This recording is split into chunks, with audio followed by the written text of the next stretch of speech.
108 జిల్లేడు పూలతో గుచ్చినటువంటి దండ ఏదైతే ఉందో అది ఈశ్వరుడికి అర్పించండి. ఇలా చేయడం వలన మంచి ఫలితాలు మీరు పొందగలుగుతారు. ఇటువంటి మరిన్ని అమోఘమైనటువంటి పరిహారాల గురించి తెలుసుకోబోయే ముందుగా పరమేశ్వరుడి యొక్క దివ్యానుగ్రహాన్ని మన యందు వర్షించేటువంటి నమక స్తోత్రాన్ని శ్రవణం చేద్దాం. సాక్షాత్తు యజుర్వేదమందు చెప్పినటువంటి ఈ స్తోత్రము మనందరికీ కావాల్సినటువంటివన్నీ కూడా అనుగ్రహించేటువంటిది. మరి ఇంకా ఏ స్తోత్రానికి లేనంత విస్తారమైనటువంటి ఫలశ్రుతి ఈ నమక స్తోత్రానికి ఉంది.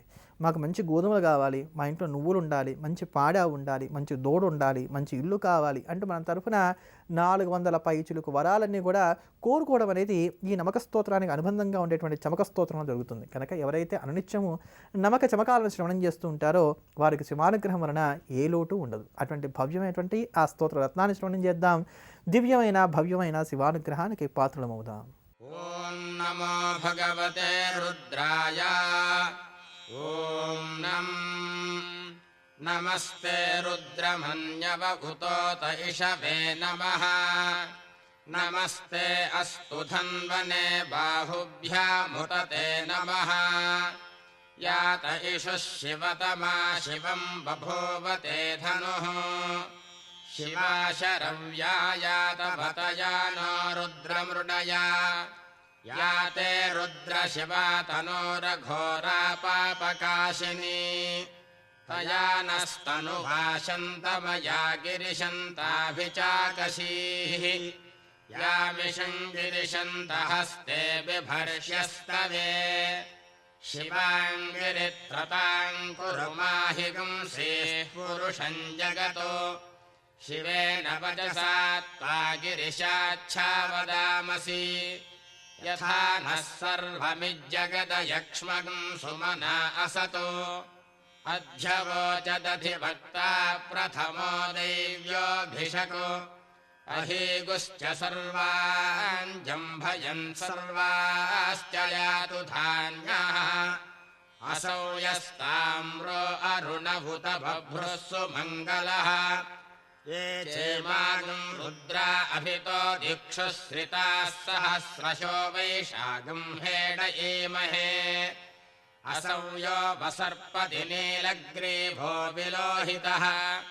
ఉతైనం గోపా అదృశన్నదృశన్నుదహార్యః. ఉతైనం విశ్వాభూతాని సదృష్టో మృడయాతినః. నమోऽस्तु నీలగ్రీవాయ సహస్రాక్షాయ మీఢుషే. అథో యే అస్య సత్వానో హంతేభ్యో కరన్నమః. ప్రముంచ ధన్వనస్త్వముభయోరార్త్నియోర్జ్యాం. యాశ్చ తే హస్త ఇషవః పరాతా భగవో వపా. అవతత్యధనుస్మగం సహస్రాక్షస్యతే శుధే. నిశీర్య శల్యానాం ముఖా శివో నః సుమనా భవ.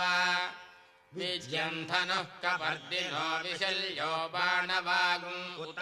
మాఘమాసాన్ని పురస్కరించుకొని మనం ప్రతిరోజు కూడా వివాహ ప్రయత్నాలకు ఆటంకం కలిగించేటువంటి దోషాలు ఏవైతున్నాయో వీటన్నిటిలోంచి కూడా బయటపడడానికి గాను తేలిగ్గా ఉపయోగపడేటువంటి పరిహారాల గురించి తెలుసుకుంటున్నాం కదా. ఆ క్రమంలో ఈ రోజున జాతకరీత్యా కుజదోషం ఉండి కుజదోషం వలన ఆటంకాలు కలుగుతున్నాయి అనుకున్నట్లయితే ఈ దోషాల్లోంచి మనం బయటపడడానికి గాను ఉపకరించేటువంటి పరిహారాన్ని గురించి తెలుసుకుందాం. ఎవరికైనా సరే జాతకం ఉన్నట్లయితే వారు ఎవరైనా జ్యోతిష్కుల దగ్గరికి వెళ్ళి జాతకం చూపించుకొని కుజదోషం ఉందో లేదో తెలుసుకోవచ్చు. మరి జాతకం లేనటువంటి వారికి ఎలా తెలుస్తుంది అంటే దీనికి కొన్ని కొండ గుర్తులు, కొన్ని బండ గుర్తులు పెట్టుకోవచ్చు. ఉదాహరణకి ఎలా స్త్రీలకైతే కనుక ఋతుక్రమ సమయంలో వారికి ఏదన్నా సరే తీవ్రమైనటువంటి నొప్పి లాంటివి కానీ ఏదైనా ఇబ్బందులు కానీ రావడానికి, కాళ్ళు పీకేటువంటి లక్షణం ఉండడానికి అవకాశం ఉంటుంది. దీన్ని బట్టి గట్టిగా తెలుసుకోవచ్చు. అలానే పురుషులకు కానీ స్త్రీలకు కానీ ఎవరికైనప్పటికీ కూడా తరచుగా తలనొప్పి వస్తున్నా, కాళ్ళు పీకేటువంటి లక్షణం ఉన్నా, నిర్ణయాలు తీసుకునేటప్పుడు నడిచేటప్పుడు విస్తారమైనటువంటి వేగాన్ని కలిగి ఉన్న, ఇమోషన్స్ కోపం వచ్చింది అది కూడా హద్దు మీరేంతగానే ఉంటుంది, ఆనందం వచ్చింది అది కూడా హద్దులు దాటే ఉంటుంది. ఆ ఇమోషన్స్ని కంట్రోల్ చేసుకోలేనంత ఇబ్బందులు ఉన్నా మనకి జాతకరీత్యా కుజుడు అనుకూలంగా లేడు అని తెలుసుకోవచ్చు. ఎవరైతే బైక్ డ్రైవింగ్ చేసేటువంటి వారు ఉంటారో, టూ వీలర్ నడిపేటువంటి వారు ఉంటారో, ఈ కట్స్ కొట్టే లక్షణంగా వాళ్ళు కనుక బైక్ నడుపుతున్నారంటే వాళ్ళ జాతకంలో కూడా కుజుడు సరిగ్గా లేడు. ఈ గుర్తులను బట్టి మనకి జాతకంలో కుజదోషం ఉన్నది, కుజుడు సరైనటువంటి స్థానంలో లేడు అని తెలుసుకోవాలి. తెలుసుకొని అటువంటి వారందరూ కూడా ఇప్పుడు మనం చెప్పుకోబోతున్నటువంటి పరిహారాన్ని కనుక చేసుకుంటూ వచ్చినట్లయితే కుజదోషం వల్ల ఎవరికైతే ఆలస్యం అవుతుందో వివాహ ప్రయత్నాల్లో వారికి ఉండేటువంటి ఆలస్యాలన్నీ కూడా తొలగిపోతాయి. అలానే ఎవరైతే వివాహం చేసుకున్న తర్వాత కూడా ఈ కుజదోషానికి సంబంధించిన పరిహారం పాటించుకుంటూ ఉంటారో వారికి ఇంకెప్పటికీ కూడా కుజుడి వల్ల వచ్చేటువంటి ఇబ్బందులు ఏవీ రావు. దీనికి చాలా తేలికైనటువంటి పని నీకు చేయవలసిందల్లా మంగళవారం నాడు ఉపవాసం ఉండటం. పగలంతా కేవలం పాలు, పళ్ళు, పళ్ళరసాలు, టీ, కాఫీ, కొబ్బరి బోండం ఇట్లాంటివి ఏవైనా సరే తేలికగా ఉండేటువంటి ద్రవ పదార్థాలు మాత్రమే ఆహారంగా స్వీకరిస్తూ సాయంకాలం నక్షత్రాలు వచ్చిన తర్వాత, అంటే ఏ కాలం అయినప్పటికీ కూడా సుమారు రాత్రి 8 అయితే నక్షత్రాలు వచ్చినట్టు లెక్క. ఆ సమయం తర్వాత ఉల్లిపాయ, వెల్లిపాయ, మసాలాలు లాంటివి ఏవి లేకుండా సాత్వికంగా ఆహారం తీసుకోండి. దీనివలన కుజదోషం ఖచ్చితంగా తగ్గుతుంది. కుజుడికి గ్రహజపాలు, హోమాలు, శాంతులు ఏవీ చేయకుండానే కేవలం ఈ చిన్నపాటి పరిహారం వలనే ఖచ్చితంగా కుజదోషం నుంచి మనం అందరం కూడా బయటపడవచ్చు అని చెప్పి నొక్కి చెప్పుకోవచ్చు. దీనికి తోడుగా ఇంకాస్త శ్రద్ధగా రావి చెట్టు కింద ఉండేటువంటి జంట నాగులు ఏవైతే ఉంటాయో వాటి దగ్గరికి వెళ్ళి చారెడు పసుపు, ఒక పిడికెడు వరిపేలాలు, ఈ వరిపేలాలని హోమాల్లో వాడుతుంటారు. గణపతి హోమంలో ప్రధానంగా వాడుతూ ఉంటారు. పూజా స్టోర్స్లో మనకు దొరుకుతూ ఉంటాయి. ఒక పిడికెడు వరిపేలాలు, ఒక చారెడు పసుపు తీసుకోండి. స్త్రీలైనప్పటికీ పురుషులైనప్పటికీ ఎవరైనప్పటికీ కూడా దీన్ని చేసుకోవచ్చు. తీసుకువెళ్ళి ఆ రావి చెట్టు కింద ఉండేటువంటి జంటనాగుల మీద వేసి ఆ రావి చెట్టు చుట్టూ 108 ప్రదక్షిణాలు చేయండి. ఆ రావి చెట్టుకి జంటనాగులకు కలిపి 108 ప్రదక్షిణాలు. ఇలా ప్రతి మంగళవారం కూడా చేస్తూరండి. ఉదయం కుదిరితే ఉదయం చేయండి, సాయంకాలం కుదిరితే సాయంకాలం చేయండి. ఎలాగో ఉపవాసం ఉంటారు కనుక మీరు పొద్దున చేసినా సాయంకాలం చేసినా ఇబ్బంది అయితే మాత్రం రాదు. ఇలా చేస్తూ రావడం వలన ఖచ్చితంగా కుజదోషం పరిహారమై త్వరగా మీకు సంబంధాలు కుదరడానికి కానీ ఆస్కారాలన్నీ కూడా ఏర్పడతాయి. ఇటువంటి సమస్తమైనటువంటి కుజదోషాలన్నీ కూడా తీసివేసేటువంటి అద్భుతమైనటువంటి దైవమే సుబ్రహ్మణ్యేశ్వర స్వామివారు. స్వామివారికి ఉన్నటువంటి మరొక రూపమే నాగేంద్రుడు. అందుకనే జంట నాగులకి మనం ఇట్లా ప్రదక్షిణాలు చేయడం అనేది జరుగుతున్నది.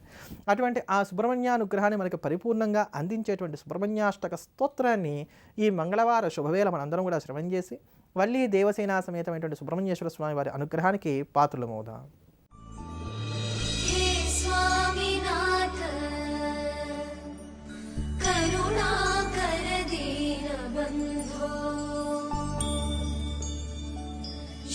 पार्वतीश मुख पंकज पद्मबन्धो श्रीशादिदेव गणपूजित पादपद्मा वल्लीसनाथ मम देहि करावलम्बम् देवादिदेव सुत देवगणाधिनाथ देवेन्द्र वन्द्य मृदु पंकज मंजुपाद